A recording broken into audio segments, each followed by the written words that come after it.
Barack Obama's tenure is almost at end. He only has 10 months left, which is a lot of time for humans, but you must understand in the American government, that's barely enough time to have anything obstructed. Still, you can't argue with one thing. Obama made history as America's first black president. And that fact has been a cause for celebration for all. Well, most. And Jordan Klepper has more. Under the Obama presidency, a segment of Americans have felt like second-class citizens. Tragically, some have been marginalized their entire lives. I'm talking about white kids. What does it do to a young white child's dreams to have never seen themselves reflected in the nation's highest office? I want to know, guys, what do you want to be when you grow up? I want to be a stock exchanger. A stock exchanger? I want to be a pizza man. A pizza man. Like, what's the coolest, most powerful job you could imagine yourself becoming? Probably a singer. Prosecutor. I do want to work on History Channel. That's your biggest dream, working on the History Channel? That's so sad. Could these poor little crackers even imagine that a president could be white? I want you guys to draw what you think a president looks like. Try to find the colors that you think work best. 3, 2, 1, reveal. I saw brown and... Come on, kid, really? A green president? What if I told you that a president could look like this? I can't see anything. Can you see that? You can't.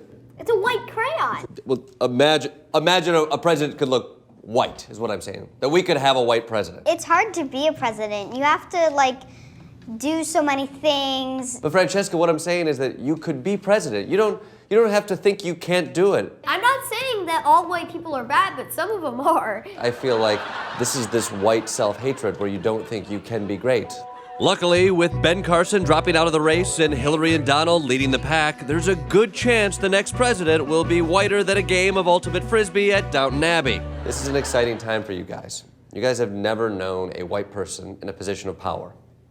I mean, outside of Congress and the Supreme Court and I think most of the billionaires, and actually most of superheroes I think are white. Everybody who's played Batman. Outside of that, you guys have barely known any white people in positions of power. The thing is, we all need so all men are equal.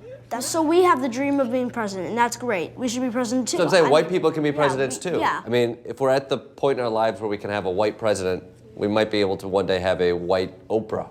The sky's the limit.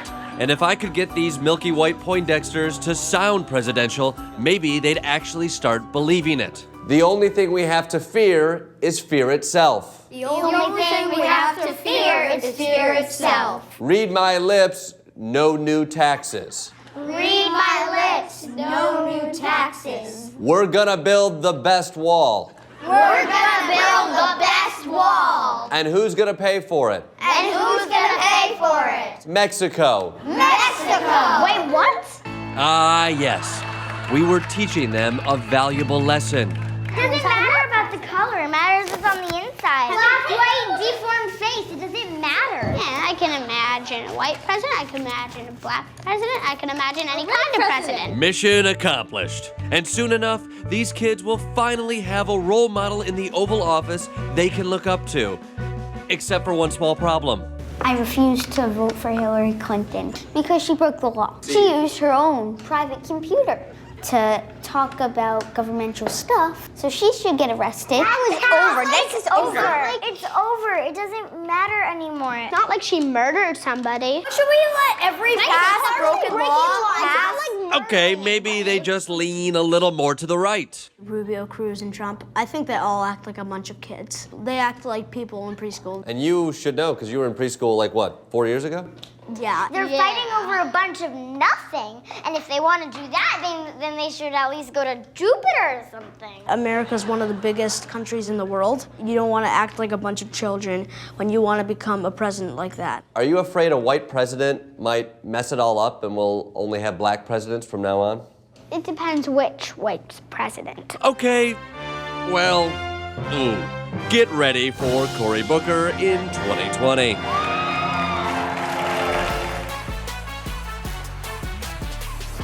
As the culture wars rip through America, one thing that always comes up is the children. We have one job, and that's to protect our children. Protecting children from, sexual indoctrination, critical race theory, things like that. Banning books, especially these books, endangers our children. But as the father of a child about to start school, I wanted to know about how they felt about the culture wars. And more importantly, I low-key wanted to know if they thought I was cool. So instead of tweeting about the kids, I decided to talk to them. I don't know if you know this, but I'm a little bit older, and there's a lot of, okay, you didn't have to laugh at that part. There's a lot of stuff that I'm not aware of. So I'm gonna name something, and then you tell me what you think about it. Adults are arguing a lot right now about what you should be learning, what subjects you should be taught, what books you should be reading. But we never asked you, how do you feel about school? What are your favorite books? What books are you guys reading right now? I love racial justice books because I feel like I can relate to that a lot. Like The Hate U Give or Blended. How do you feel about people wanting to ban those books? Not good, because I feel like you need to, it's what's happening in the world right now. Right. Racial injustice is happening right now, and these books are about racial injustice, so people need to learn about it if they want to do something about it. Do you feel like your teachers are trying to indoctrinate you? No. Do you know what the word indoctrinate means?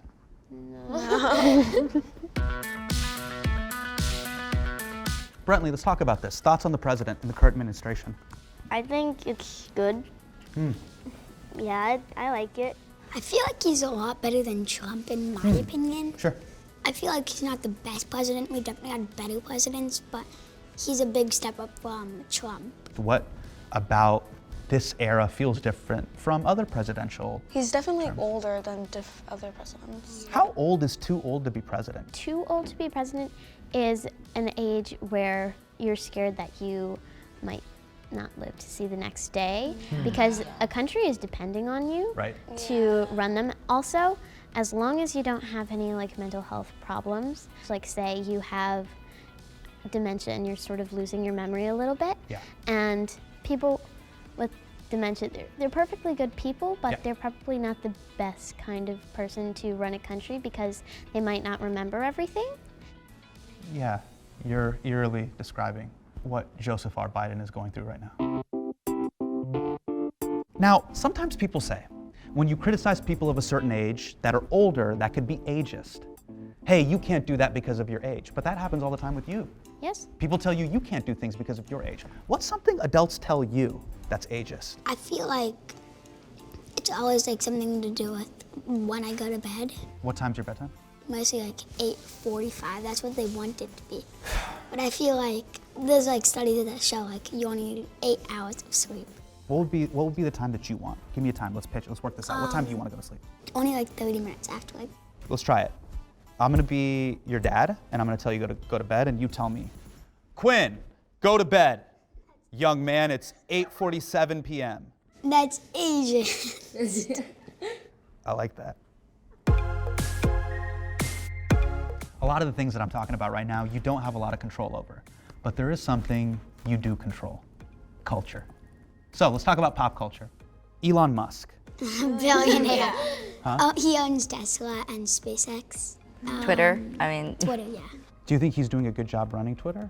Quinn, how are you feeling about I think he's gonna get pretty badly because he did a bunch of stuff that's not good. Right. He got rid of a bunch of things and tried to just make the most money out of it. Yeah. But he actually lost a lot of money while he got Twitter, and the stocks went down a lot. What would you do if you were him to turn it around? Sell it to a bigger company for a decent price. Yeah, I think he's lost a lot of the money though. So Because Twitter, it's giving up. No one really cares about it anymore. Got it. Taylor Swift. Hero, icon, villain. I think her music is awesome, amazing. I don't really love her as a person. What about her as a person that was just no? I don't know, she just doesn't sit right with me, I guess. Okay. Any other thoughts on T Swift? I don't really know a lot about her, and I don't want to say things about topics I don't know about, so that's all I really know. So you're just saying if you don't know about something, you'll just say, hey, I don't know, or I don't have an opinion about that. It's really refreshing. Bad Bunny. What? What does that mean? I love him, but I don't think my age should be listening to it. If you don't understand Spanish, then it's like, okay, it's really like, good, but if you understand it, then it's like, Spanish. oh. Whoa. Whoa. Yeah, there's lots of artists whose music is really good, but their them as a person themselves is not great. So how do you resolve that? What do you guys do? How do you come to terms with that? I listen to an I still listen to their music, music, honestly. I still listen to What are you gonna do? And you know what? You're gonna keep dealing with this even as an adult. And they're gonna write think pieces about it, and there's gonna be no real solution. I mean, even with like movies and actors who are probably not the best people, you can still enjoy their work and not appreciate the bad things that they have done. Got it. Yeah, I can definitely agree with that. Like, so I personally am like a superhero fan. Yep. And the Flash teaser was released. Right. And there's like a lot of controversy around Ezra Miller and like what he's done. Yeah. But like the movie itself looks really good, so you have to be able to like respect that. This all sounds like very reasonable, nuanced opinions. I suggest you never put that opinion on Twitter. It sounds like, you know, you are understanding that the world is a complicated, great place, and things aren't as binary as you think.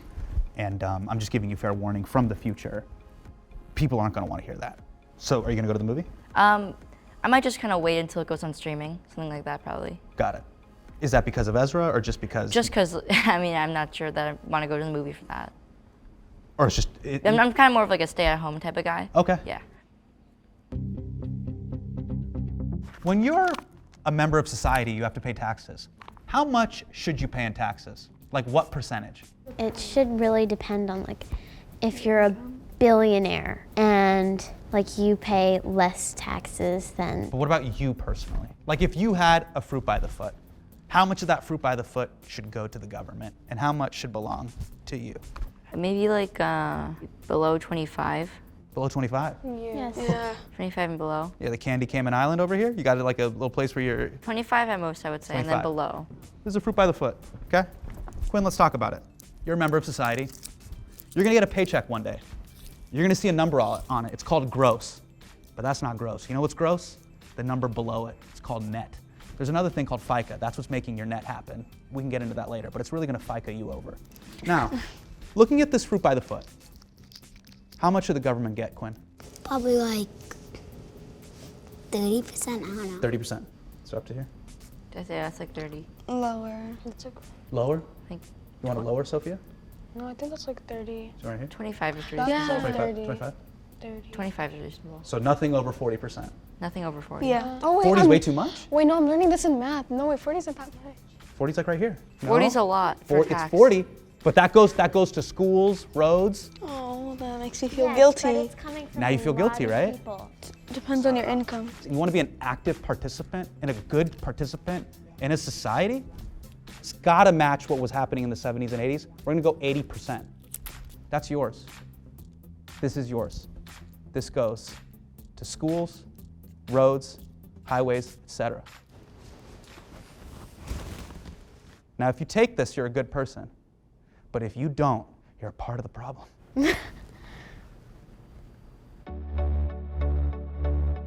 This is something a lot of men in their 30s don't talk about. Feelings. How do you process things when you're sad or angry? I kind of get mad at my parents. Whenever I get mad at them, I kind of don't like it. I don't go to my room, but like, they'll come in and they always think they're right, so they're never gonna apologize. They want to be right when sometimes they're not right. Like, they just can't say sorry sometimes. But if parents said sorry, then that means parents and children are equal. But you can't have that. We can't?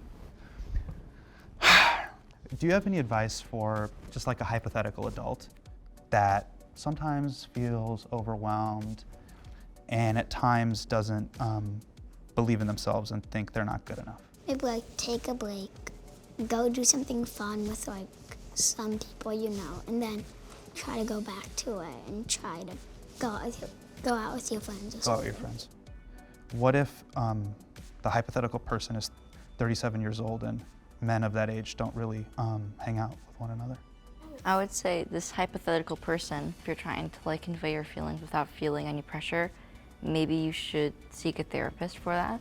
Yeah. If you're trying to express your feelings. You need like an outlet, so something that just distracts you from all the problems. And then that adds up to when you feel comfortable to express your feelings to other people, like a therapist. I'm sad. Oh. I'm sad. Okay. They're sad. They are sad. What are you most scared of? I'm actually really scared of death and what happens after. Yes. And I'm also scared of like ghosts and spiders. And spiders. Yeah, like Same. yeah. What scares you most about death, Sophia? I like think about it so much at night because when I'm at night, like I just think about it, and then like when you die, how does it feel? The process of dying, and then when you die, is it just like a blank screen, or like, or is there like another life, or are you gonna be like walking through a tunnel? Is there heaven or hell? Like I'm like, I don't know. Jab, are you scared of death? I used to be. I used to be like extremely scared, but then I kind of like got over the fear. What gave you peace? Support from my family. It wasn't that bad though. I'm pretty sure there's a study that's shown like they were like dying or something, and there was a piece of technology connected to their brain, and showed that they were like reliving their entire life at their death. Wait, what grade are you in again? 6th. 6th. Why are you having this nuanced perspective? Jabba, why? I guess that's just my personality. Are there things adults tell you that you're like, no way, I don't believe that? Sometimes, like, when they said something when I was younger, I thought they were lying. Like what? What did they say that you're like, that's not true? If you roll your eyes too much, it's gonna get stuck up there. I used to cross my eyes. I would do it like as a joke. Yeah, and then my dad would be like, said your eyes are gonna get stuck that way. Exactly. Wait, is that not true? Wait, I thought that would actually happen. Go ahead, what's up? So, has any of your parents ever told you when you turn the car light on, like that it's illegal to like leave it on? Yeah. I found out it's not illegal. How'd you find out? I saw it on like YouTube, and I'm like, what the heck? Wait, are you distraught? Mallory, talk to me. I thought everything they said was true. Like, I thought my eyes would get stuck that way. I thought my eyes would never come back around. Wait, is this like a internal dad conspiracy thing where they're all telling each other? Real quick, raise your hands if your parents limit your screen time. Kind of. Yeah. Only on weekdays. Does that make you upset, Quinn? Well, they failed, so I beat the system. I turned it off. How'd you beat the system? I turned it off. Wait, no, but you have to put in a password to get around the screen time lock. I just figured stuff out. I thought it's supposed to be kid-proof. It's not. So there's this app called Kids Locks, and it's the easiest thing to turn off. You go on the settings and go to VPN, and then you go to you see it and you take it off. Wait, your parents don't know that you cracked Kids Locks? Well, now they know. I don't have Kids Locks on my phone. Okay, real quick. Raise your hands if you have an iPad. Everyone hands down? Raise your hand right now if you could trade in your dad for a brand new iPad. No. I'm kidding. No, the 12.9-inch one. No. Not even the small one. The big. No way. Why? Because my dad, he can pay for my iPad. If he already bought an iPad for me. Wait, because he can pay for an iPad. Yeah. So you keep dad around because he is a financial source of other items. That's not the only reason.